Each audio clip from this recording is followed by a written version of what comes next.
Pagkatapos naming magpunta sa Saint Mary the Virgin Church, umihi lang kami tapos hinintay lang namin yung magiging tour guide namin. Bale 300 ang bayad sa tour guide. Nung makumpleto na kami, nagsimula na kaming maglakad. Magbabayad ka muna dyan bago pumasok. Di ko lang alam kung magkano kasi si Papa ang nagbayad. Ayan, naglalakad na kami. Tapos, dapat mauna yung tour guide at sama-sama kami. Yung dalawang bata dyan, mas nauuna silang maglakad. Wala pa man kami sa kalahati, hingal na kami. Kaya nagtatawanan kami dyan kasi wala kaming exercise kaya napapagod kami agad. Wala pa man kaming dalang tubig. Buti na lang mayroon nagtitinda sa may bandang hiking. Kapag pupunta ka sa ganito, dapat hindi ka puyat. Dapat nakapag-breakfast ka, tapos dapat may dala kang water, may dala ka rin panyo, nakasombrero ka. Tsaka dapat na naka-crocs ka or naka-rubber shoes.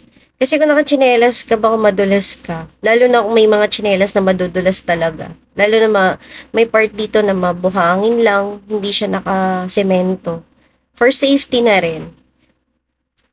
Tsaka dapat naka full charge ka dyan. Kasi once in a lifetime lang ang pagpunta dyan.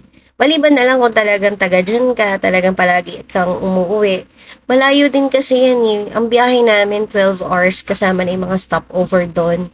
Kaya kailangan talaga ma-picturean mo or ma-video mo lahat ng mapupuntahan mo dyan. Kasi talagang ang ganda kahit na napakalayo.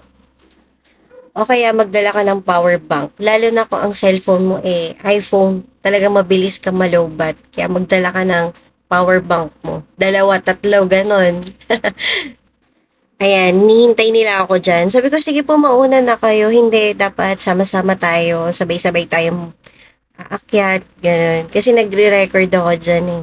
Kaya, ay, ganun po ba? O, sige. Sige. Wait lang po, ayan na. Kahit nasa sementeryo ka, dapat hindi ka maingay, hindi ka magulo. Rerespetuhin mo pa rin sila. Kasi meron talagang, mahirap din ipaliwanag na may mga spirit pa rin talaga na nandyan. Na minsan, pag nababastos mo sila, talagang babalikan ka, magpaparamdam sila sa'yo. Kaya makinig ka ng kwentong takip silim, maraming ganoon na kwento. Ayan, naisingit pa nga talaga yung pinakikinggan ko. Para sa?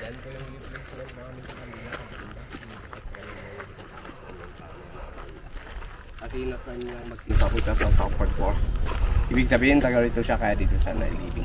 Actually, yung cemetery natin na to is private owned by the church, kaso ginagamit namin as a public kasi hindi kami nagbabayad kapag nagli-living po kami. Libre yung pag-living po namin dito sa cemetery po.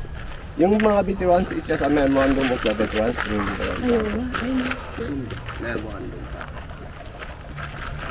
Alam nyo, yung mga veterano takot sila sa gera kasi kapag may nakita silang kalaban, palagi silang tumatakbo. Kaya mas magandang ilagay dyan, better run. Kasi pag lagi sila. Better run. Better. Ano ba yung napunta natin, Eco Valley. Kaso no shouting nga sa Eco Valley, no shouting.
Hindi daw nakalibing ang mga tao sa hanging coffin para mas malapit sa langit.